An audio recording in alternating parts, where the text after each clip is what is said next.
La dernière purge dont on va parler maintenant, c'est celle pour éliminer les acides et les toxines. C'est la magnésie San Pellegrino. Alors comme le chlorumagène, c'est de l'hydroxyde de magnésium, mais dosé un petit peu différemment. Cette purge va donc aider à évacuer tous les acides et les toxines. Alors il y a des endroits dans notre corps qui sont des milieux très acides, comme l'estomac par exemple, et c'est pas de ça qu'on parle ici, parce que c'est normal d'avoir un estomac acide pour décomposer certains aliments, et puis tous les organes ou parties de notre corps ont des pH, donc des taux d'acidité différents. Mais alors, qu'est-ce que ça fait d'avoir des cristaux acides et des toxines dans le corps? Eh bien souvent, ça fait des symptômes qui s'accompagnent de douleurs, tous les trucs en IT, sinusite, otite, bronchite, arthrite, etc. Et puis tout ce qui fait mal aussi aux muscles, aux articulations, comme la fibromyalgie ou la crise de goutte, et puis aussi les règles douloureuses, qui sont souvent liées à trop d'acidité. Quand les reins n'ont pas pu éliminer suffisamment les acides, notamment l'acide urique, eh bien cet acide brûle les terminaisons nerveuses et nous fait mal. Alors les gens qui sont très acidifiés sont aussi souvent très déminéralisés parce que les minéraux sont utilisés en partie pour désacidifier et se collent avec les acides pour les évacuer. Alors après, on peut manquer de minéraux dans les os, dans les dents qui deviennent sensibles au chaud, au froid, au sucré, mais aussi on peut avoir des problèmes hormonaux ou nerveux parce que les neurotransmetteurs ont besoin de minéraux pour être fabriqués et que cette acidité organise la fuite des minéraux. Donc on voit souvent les terrains acides sur des personnes minces, voire très minces, qui n'arrivent pas à grossir, même si elles le veulent, même si elles mangent beaucoup. En fait, leur terrain acide les empêche d'assimiler les nutriments qui sont consommés pour essayer de contrer cette acidité. Parfois, les acides ne sont pas évacués parce que les reins ne font plus leur travail de filtre, parce qu'ils sont eux-mêmes trop englués, trop encollés par des résidus de féculents, des produits laitiers ou des cols.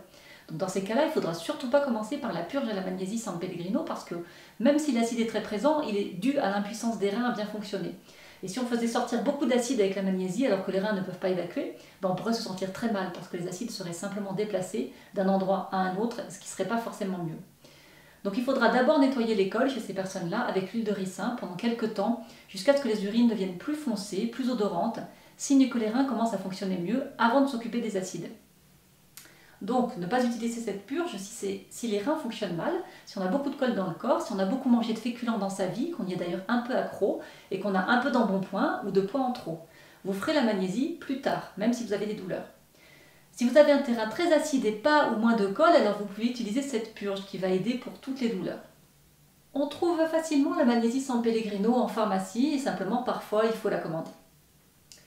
L'action de la magnésie San Pellegrino, ça va être, encore une fois, de créer une élimination accélérée dans les intestins et de capter une grande quantité d'acide. Donc il faudra boire beaucoup avec cette purge, au moins 1 litre de bouillon de légumes qui va apporter des minéraux ou alors de la tisane. Comme pour les autres purges, elle sera à prendre à jeun le matin ou le soir si on n'a pas mangé depuis le repas de midi. La quantité pour commencer sera aussi de 2 cuillères à soupe et puis vous augmenterez si les effets ne se font pas sentir suffisamment la première fois. Après cette purge, il sera bon de recommencer à vous alimenter avec un jus de légumes verts si possible, ou quelques crudités, parce que le corps ayant évacué beaucoup d'acide, il aura besoin de minéraux pour combler ce qu'il aura utilisé pour atténuer l'acidité.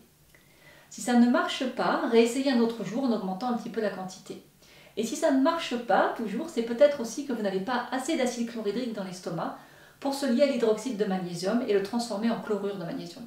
Donc dans ce cas, peut-être que vous avez besoin de vous complémenter quelque temps avec de la bétaïne HCl, et surtout d'éviter le vinaigre ou bien de voir avec votre docteur si vous ne souffrez pas d'une infection à Helicobacter pylori. Alors voilà, vous savez tout sur l'utilisation des purges et leur utilité. Il ne vous reste plus qu'à essayer en fonction de votre terrain.